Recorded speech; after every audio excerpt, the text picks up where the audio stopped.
Laissez-moi vous raconter l'histoire d'un mec, Jean. Jean a bossé 32 ans comme ingénieur dans une boîte d'industrie. Il a économisé comme un dingue, investi tous les mois, vécu en dessous de ses moyens, fait tout comme il fallait. À 62 ans, il touche au but. 1,4 million d'euros sur ses comptes retraite et assurance vie. Maison totalement remboursée et une pension qui couvre presque toutes les charges courantes. Il organise la petite fête de départ, on lui offre la montre en or, il vide son bureau et il sort de l'entreprise avec le sourire en se disant « Putain, enfin libre, j'ai gagné ». Les 2 premiers mois, le rêve absolu. Il fait la grasse mat, il joue au golf, il bricole dans la maison, il rattrape toutes les séries qu'il n'avait jamais eu le temps de regarder. Au bout de 4 mois, les travaux maison sont finis. Au bout de 6 mois, le golf commence à sérieusement saouler. Au bout de 8 mois, il mate la télé 6 heures par jour et il ne se souvient plus de la dernière vraie discussion qu'il a eue avec quelqu'un d'autre que sa femme. Au bout d'1 an, il prend des antidépresseurs. Au bout de 18 mois, on lui diagnostique une démence précoce. Il a 64 ans et il part en vrille plus vite que prévu. Jean n'est pas mort tout de suite, mais une partie de lui est morte le jour où il a arrêté de travailler. Et son corps est juste en train de rattraper le coup depuis. Et voilà ce qui va vous mettre super mal à l'aise. Jean n'est pas une exception. Jean, c'est la norme statistique. Les chiffres sur ce qui arrive aux gens après la retraite font vraiment peur. Et presque personne dans la finance perso n'en parle, parce que ça casse complètement le rêve qu'on nous vend depuis 30 ans. Moi, c'est Hugo, je passe beaucoup trop de temps à réfléchir à pourquoi ce qu'on prend tous pour le Graal est peut-être en train de nous tuer. Si toi aussi tu te crèves au boulot en rêvant du jour où tu pourras enfin arrêter, abonne-toi tout de suite et mets un gros pouce bleu, parce que ce que je vais te dire risque de changer complètement ta vision de l'argent et de la vie. Le truc que l'industrie de la retraite ne veut surtout pas que tu comprennes, la retraite telle qu'on la connaît est une invention hyper récente. Et ton cerveau et ton corps ne sont absolument pas faits pour ça. Pendant 99,9% de l'histoire humaine, les gens bossaient jusqu'à ce qu'ils crèvent ou jusqu'à ce qu'ils ne puissent plus physiquement, et dans ce cas-là, ils crevaient dans les mois qui suivaient. L'idée de passer 20 ou 30 ans à glander après sa carrière, ça date d'à peine 70 ans. Un clignement de paupières à l'échelle de l'évolution. Notre cerveau s'est développé en attendant du sens, de la contribution, d'être utile à la tribu. Quand tu enlèves tout ça d'un coup, ça casse quelque chose. Et on a les preuves scientifiques. Une étude interne chez Shell, oui, la grosse boîte pétrolière, a suivi ses salariés après la retraite et a trouvé un truc glaçant.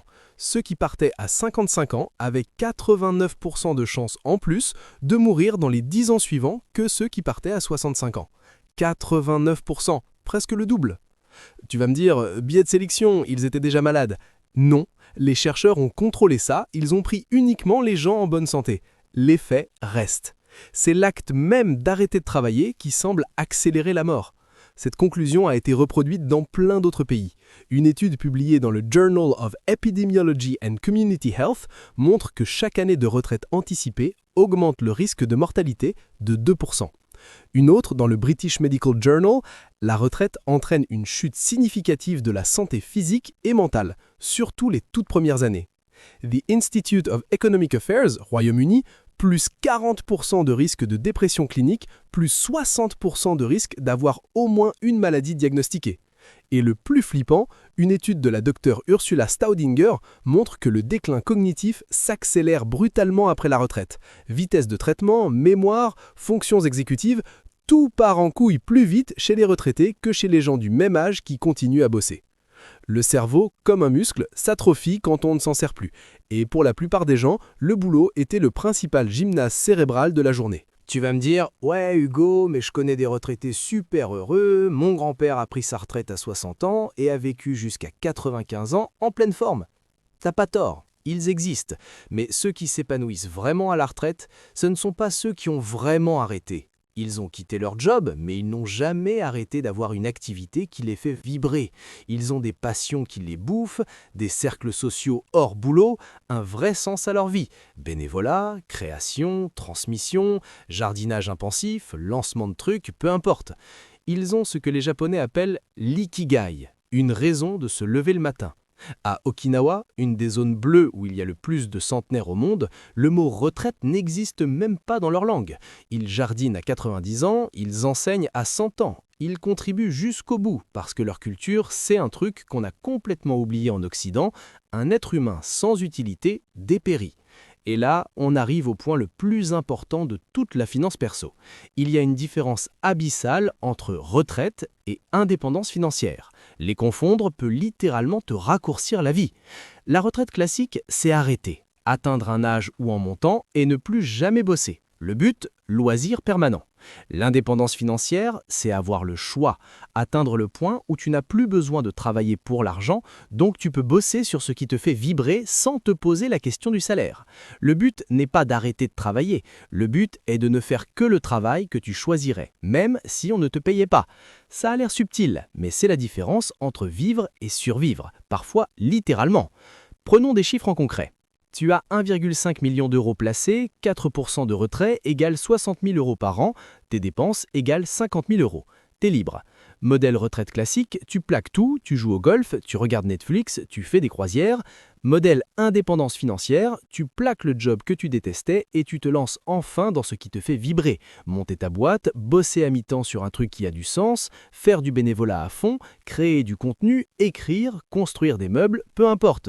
Dans les deux cas, tu ne travailles plus pour l'argent. Mais dans le deuxième cas, tu travailles quand même. Tu gardes la structure, le défi, le lien social, le sens, la stimulation cérébrale. Les chiffres sont identiques, les résultats sur la santé sont radicalement différents. Parce qu'il faut qu'on parle de ce que le travail apporte vraiment, au-delà du salaire. Il remplit 5 besoins psychologiques et sociaux dont la plupart des gens ne se rendent compte qu'une fois qu'ils les ont perdus. 1. La structure. Le boulot te donne un rythme de vie. Tu sais à quelle heure te lever, quoi faire dans la journée, comment organiser ta semaine. Quand tu enlèves ça, beaucoup dérivent. Coucher à pas d'heure, télé 10 heures par jour, isolement, négligence de la santé.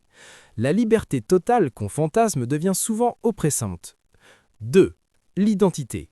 Qu'on le veuille ou non, on est en grande partie ce qu'on fait. Quand on te demande « tu fais quoi dans la vie ?» et que tu n'as plus de réponse, ça fait un vide énorme. Beaucoup de retraités continuent à répondre « j'étais ingénieur 10 ans après ». 3. Le lien social. Pour la plupart des adultes, le boulot est la principale source d'interaction hors famille. Du jour au lendemain, plus de collègues, plus de clients, plus de réseau pro.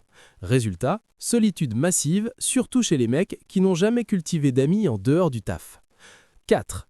Le sens, l'ikigai. On a besoin de se sentir utile. Même un job qu'on n'aime pas nous donne l'impression de contribuer à quelque chose. Quand tu enlèves ça, tu crées un vide existentiel. Viktor Frankl, qui a survécu au camp, disait que le moteur numéro 1 de l'être humain, ce n'est pas le plaisir, c'est le sens. 5. Le défi. Le cerveau a besoin d'être sollicité en permanence. Problèmes nouveaux, apprentissage, prise de décision, c'est ce qui le maintient en forme. Pour beaucoup, le boulot était la salle de sport du cerveau. Tu l'enlèves sans le remplacer, atrophie accélérée. Je répète pour être ultra clair, je ne te dis pas de bosser jusqu'à ta mort dans un job que tu détestes. Je te dis que le but n'est pas d'arrêter de travailler. Le but est d'atteindre l'indépendance financière pour pouvoir ne faire que le travail que tu choisirais même gratuit. Ceux qui continuent à bosser après ne plus en avoir besoin vivent souvent la meilleure vie possible. Tous les bénéfices psychologiques du travail, zéro stress financier. Ils peuvent dire non, prendre des risques, changer de voie. Le travail devient souvent bien plus agréable quand il est choisi. Comment on fait concrètement?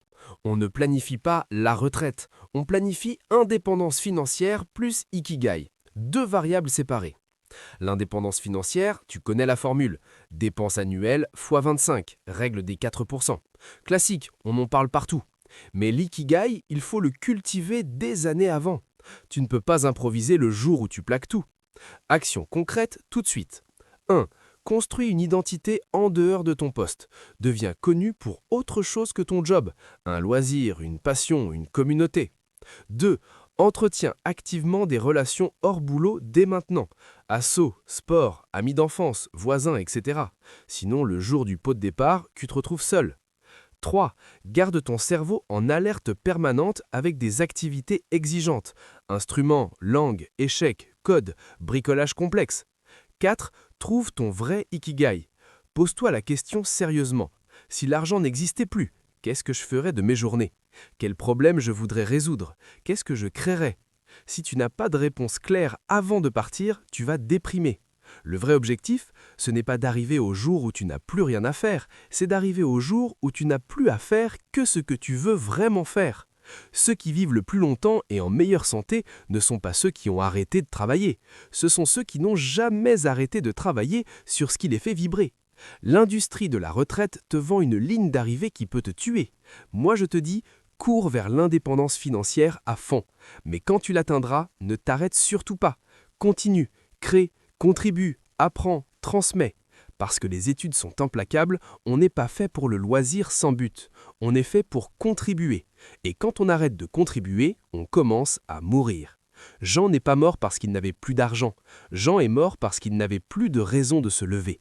Ne sois pas Jean. Si cette vidéo t'a secoué et t'a fait voir l'argent autrement, explose le bouton j'aime et abonne-toi, parce que je vais continuer à te balancer des vérités que personne d'autre n'ose dire. À la prochaine.